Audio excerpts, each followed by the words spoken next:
What's up, guys? Welcome back to Veteran Aquatics. My name is Dylan, and today we're going to be talking about how to instantly cycle a fish tank. But before we go ahead and get started, make sure to like, comment, and subscribe, and I'll see you in a second.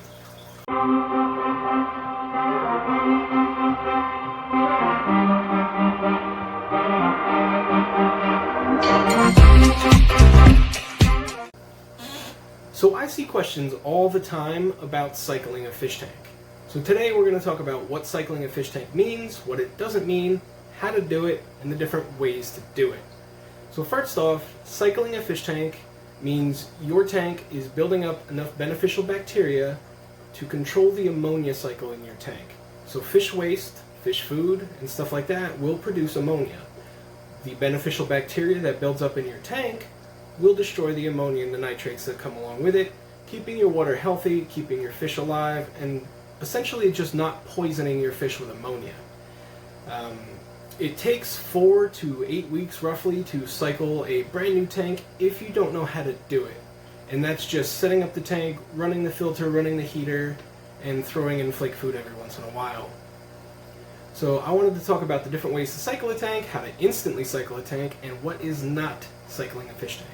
And the last part is important because I've seen a lot of questions about it recently, and I really want to address it. So first, we're going to talk about the different ways to cycle a fish tank.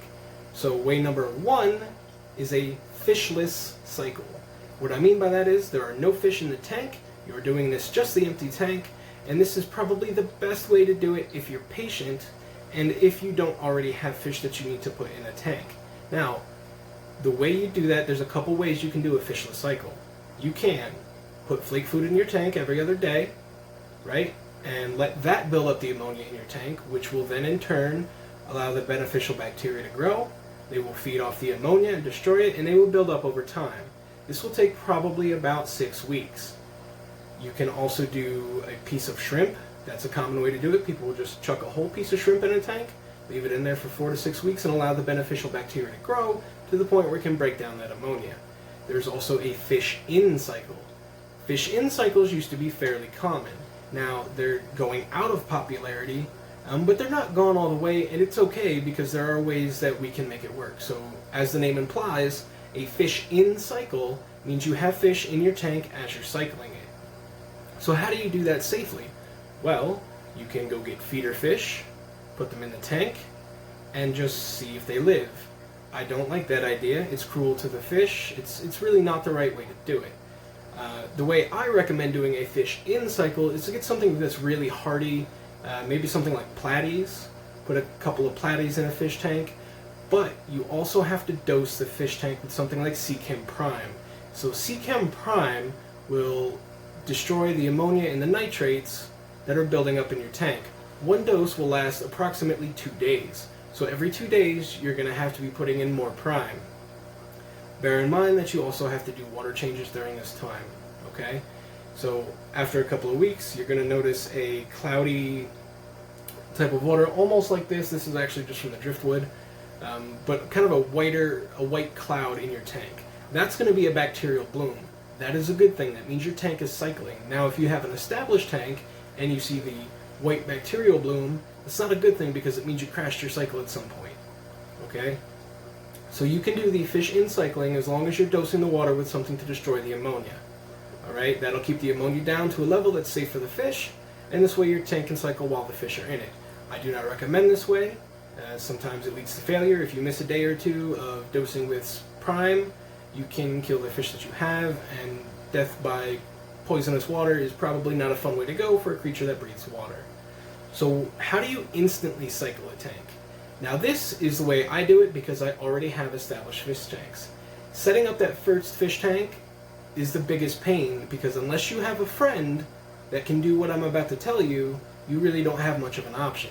Now, some fish stores do sell the things that I'm going to tell you, and you can buy them and put those in your fish tank for a nearly instant cycle. So what am I talking about? Well, it's pretty easy. You can take something like a sponge filter. I have 2 sponge filters in this tank. I have 2 sponge filters in the 125 on top of the canister and the hang-on back that's on this one.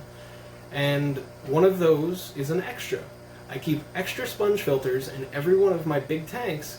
That way they can grow up the beneficial bacteria And if I decide to set up a new tank, all I have to do is put the sponge filter in the new tank.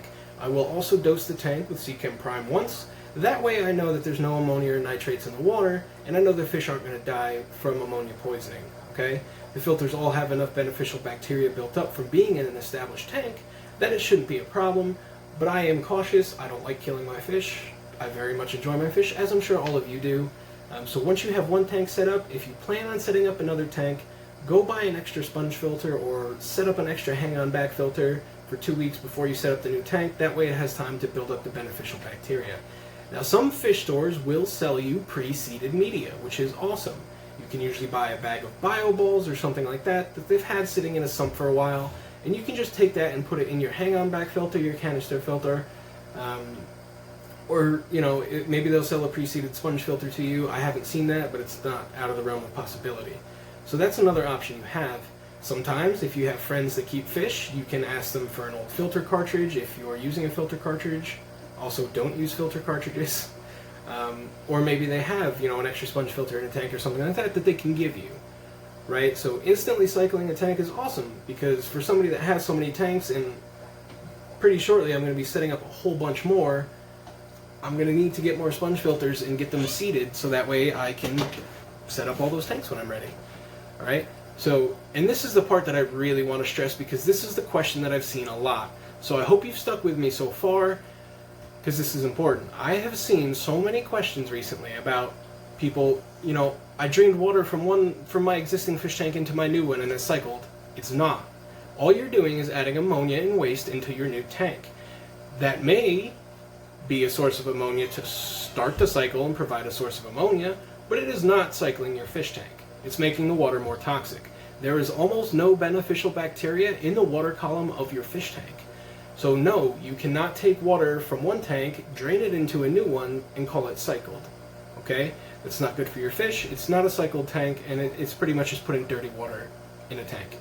Right? So I hope you guys found this video informative. I hope this kind of explains what cycling a tank is, what it's not, and different ways to do it. If you haven't thought about seeded media yet, I hope you watched all the way through, because that's a good tip. So that's it for today, guys. I hope this was helpful. Make sure to like, comment, and subscribe. Again, I will see you next time.